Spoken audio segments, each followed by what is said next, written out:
Entrevista do dia. A nossa entrevista do dia hoje é com o deputado federal por Pernambuco, o deputado Tadeu Alencar, do PSB. Deputado, prazer enorme voltar a falar com o senhor. Boa tarde. Boa tarde, Cristiano Bassan. É um prazer voltar a falar no programa Pernambuco no Ar, com grande audiência na região. É sempre um dever de qualquer parlamentar prestar contas da nossa atuação e da confiança depositada pelo povo de Pernambuco para representá-lo no Congresso Nacional. Deputado, eu queria começar a nossa entrevista falando de um tema importante, que é a Transnordestina, né? O governo federal tem sinalizado que Pernambuco pode não ser contemplado, o governo do estado e a comissão de parlamentares dos deputados aqui do nosso estado tem brigado para que a Transnordestina também contemple Pernambuco e Suape. A que pés está? Como é que está essa situação e essa discussão em torno da Transnordestina? O contrato de concessão da Transnordestina, ele previa desde o início que ela seria uma rodovia que iniciaria lá no Piauí, e quando chegasse em Salgueiro ela teria 2 ramais, um ramal para o Porto de Suape, para Pernambuco, atravessando todo o território pernambucano, e um outro ramal indo ali por Missão Velha, está feito até Missão Velha, o nosso está feito até Custódia, dirigido ao Ceará, ao Porto de Pecém.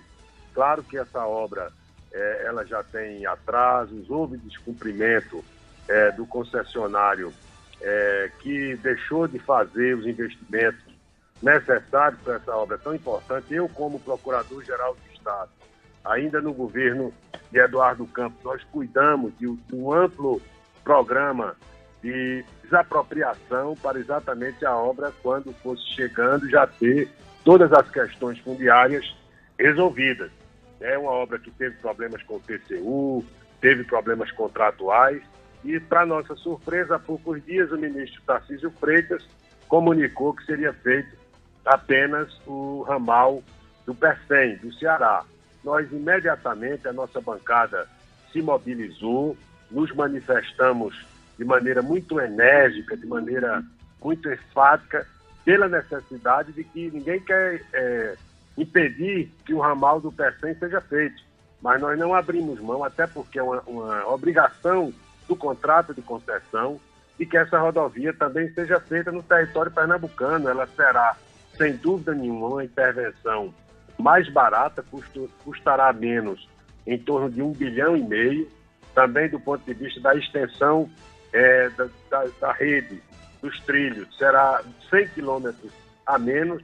Nós temos o melhor porto público do Brasil, e ainda mais era muito preocupante ver essa decisão sendo associada ao concessionário que tem um terminal lá no Porto de Pecém. Então nós manifestamos essa posição. O governo de Pernambuco também reuniu a nossa bancada, o governador Paulo Câmara, e agora, depois de uma reunião do governador com o ministro Tarcísio e também da bancada com o ministro Tarcísio, ficou convencionado que será feito um desmembramento no contrato de concessão, de modo a tirar da concessão feita ao atual investidor, para abrir a possibilidade de que haja outros interessados. A gente já tem notícia de que tem investidores interessados em fazer o ramal para o Porto de Suape, e o governo de Pernambuco já, inclusive, está encaminhando as providências que vão viabilizar isso.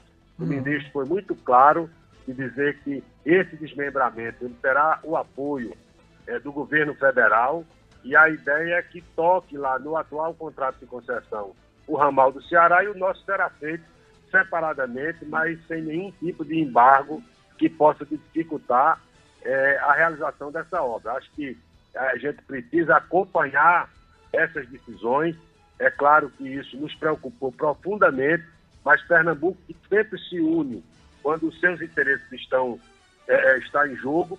Toda a nossa bancada, para além das características da atuação de cada um, oposição, situação de fazerem parte da base ou não, há uma unidade muito grande de Pernambuco em defesa dessa obra estruturadora para o nosso estado, e agora nós estamos mais tranquilos de que ela será feita, mas vamos permanecer acompanhando de maneira vigilante para que ela ocorra dentro da expectativa que foi anunciada agora na última reunião, a semana passada, com o ministro Tarcísio Freitas.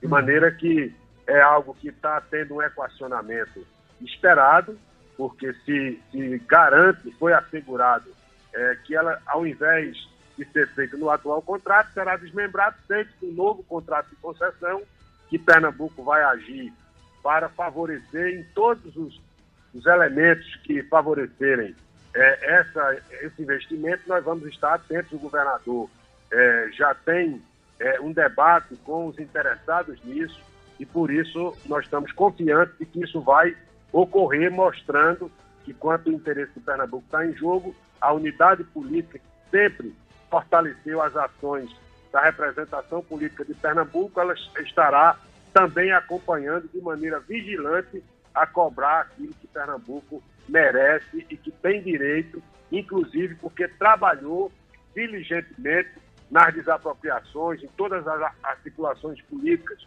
feitas pelo então governador Eduardo Campos e também pelo governador Paulo Câmara, que sabe, até porque participou disso também lá atrás como secretário, da importância dessa obra estruturante no escoamento da fruticultura do São Francisco, do gesso da região do Araripe. Nós que somos o maior produtor de gesso do Brasil, de maneira que estamos confiantes, mas permaneceremos vigilantes na defesa dos interesses de Pernambuco. Deputado Tadeu Alencar, a gente tem vivido nos últimos meses um acirramento muito grande de tensões aí entre os poderes, o judiciário com o executivo principalmente. Como é que o senhor tem analisado aí essas tentativas constantes ou esses ataques indo e voltando, e principalmente partindo do governo aí contra os ministros do STF? Onde é que o senhor acha que isso vai parar? Por exemplo, no dia 7 de setembro está programado um grande movimento, que muitos analistas estão analisando com o temor do que pode desencadear isso aí. Como é que o senhor tem visto essa tensão entre os poderes na capital federal? Olha, Cristiano, como todo brasileiro que tem responsabilidade, eu estou preocupado com o futuro do Brasil. Nós temos um presidente da República que, em plena pandemia, ele sabotou o enfrentamento à pandemia. Se ele fosse o melhor dos presidentes, essa atitude dele diante da crise sanitária, diante do comportamento que teve do seu governo, de estimular o uso de remédio que não tinha autorização da Anvisa como suficiente para o enfrentamento da pandemia, minimizou a pandemia, disse que era coisa de maricas, ridicularizou o sentimento de milhões de brasileiros, de milhares de brasileiros que perderam as suas vidas. Seu governo dificultou a aquisição de vacinas, estimulou a aglomeração quando todas as recomendações e os protocolos sanitários era para evitar a convivência social. Ou seja, alguém que se comportou diante da pandemia dessa forma, e a CPI do Senado está apontando todas as graves condutas, tanto do presidente como do ministro do seu governo, era de se esperar que, de fato, o presidente pudesse ter um outro tipo de atitude. Mas ele, além de estimular essa crise sanitária, muitas vidas poderiam ter sido salvas se outro fosse o seu comportamento, se não atacasse os governadores, se cumprisse o seu papel como líder do país, nós teríamos uma situação de enfrentamento à pandemia com muito menos letalidade de mortes do que tivemos. Mas o presidente não se limita a ser inconsequente e irresponsável na gestão da saúde do país. Ele também se comporta dessa forma com os ataques que tem feito à democracia, aos ministros do Supremo, a criar todo um ambiente de desconfiança no processo eleitoral brasileiro, que ao longo do tempo, inclusive, permitiu a alternância de poder, que é um dos pilares da democracia, mostrando que o sistema não tem nada que, de maneira responsável, se possa atribuir ao sistema eleitoral brasileiro como sendo potencial gerador de desconfianças, de fraudes na eleição das pessoas. O próprio Bolsonaro se elegeu nesse sistema, coisa que ele coloca em xeque porque aprendeu que repetir uma inverdade dezenas e centenas de vezes pode fazer com que muitos acreditem nisso. E ele está incomodado com a atuação da institucionalidade brasileira, do judiciário, que existe para conter as ilegalidades, os excessos, as exorbitâncias. Ninguém pode, sem ter uma consequência muito pesada sobre isso, atacar a democracia. A Constituição garante a liberdade de expressão, mas ela está subordinada ao respeito que se tem que ter também, principalmente ao regime democrático, que a Constituição consagrou como aquilo que deve nos governar. Então, acho que é uma atitude do presidente. Já é difícil governar, Cristiano, quando tudo está em calmaria. E o presidente, no meio de uma crise sanitária, no meio de uma crise política, ele é o maior incendiário desse ambiente de intranquilidade, de falta de segurança jurídica. Você imagine o investidor estrangeiro ou nacional, quando olha o ambiente da economia brasileira, os sobressaltos que nós estamos vendo todos os dias, evidentemente que ele vai procurar investir num ambiente que lhe dê mais tranquilidade. Dinheiro é bicho que gosta de segurança. Então, eu penso que o presidente promove um desserviço, no mesmo tempo em que ataca também as conquistas dos servidores públicos, com uma proposta de reforma administrativa que é um desmonte do serviço público, que ao mesmo tempo quer legalizar terras que ao longo do tempo foram objeto de grilagem no país. Há um desmonte também da atuação dos órgãos de controle ambiental no país, do ICMBio, do IPAM e de tantos outros. E na cultura nem se fala.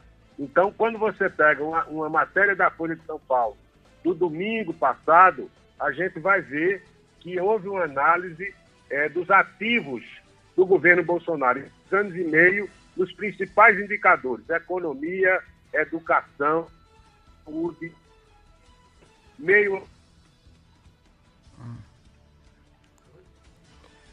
Oi. Em todos esses indicadores.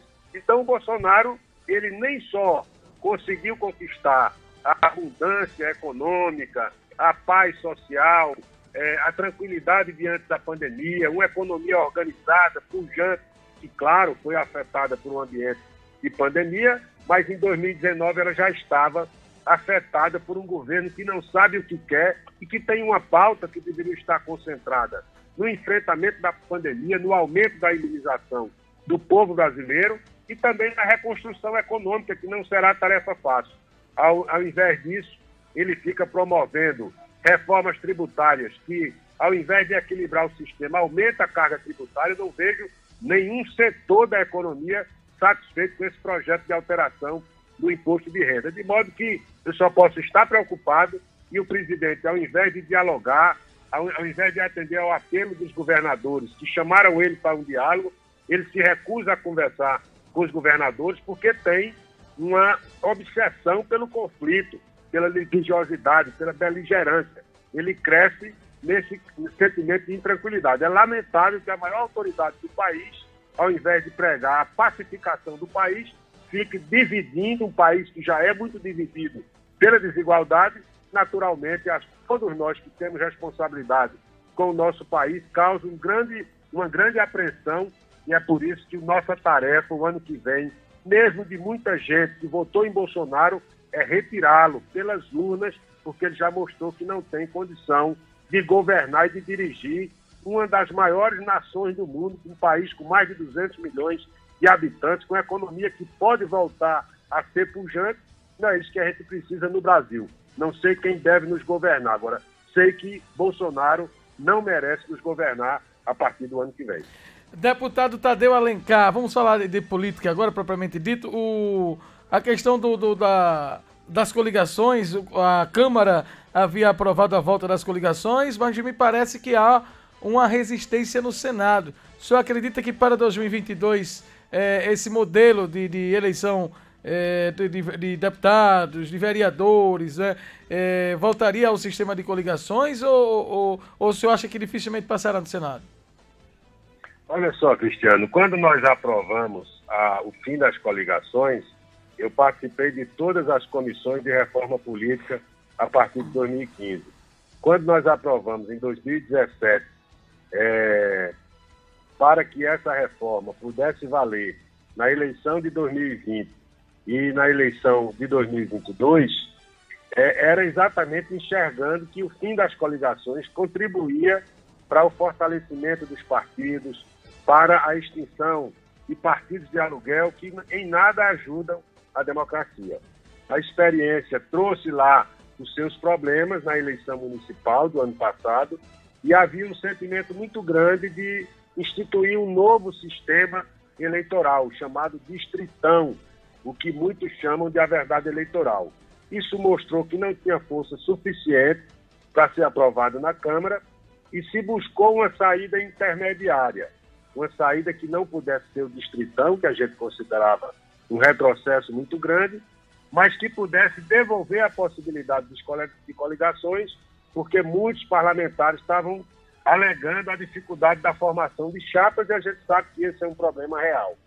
Esse acordo foi feito na Câmara, contou com o nosso apoio, mas o que nós estamos sentindo é que o Senado está com uma posição diferente, né? Já vi vários senadores se manifestarem, dizendo que não tem compromisso com esse acordo firmado na Câmara, com a ideia de retorno das coligações, que de fato espelham o sentimento que lá na ocasião em que as coligações foram extintas, que tinha ajudado a criar essa maioria e, ao que parece, como isso tem que ser aprovado até o final de setembro, em 2 votações no Senado da República, nós achamos que o retorno das coligações pode não acontecer como se esperava. Tem muito pouco tempo, tem as dificuldades naturais de retorno de algo que a gente já tinha celebrado como tendo sido uma conquista.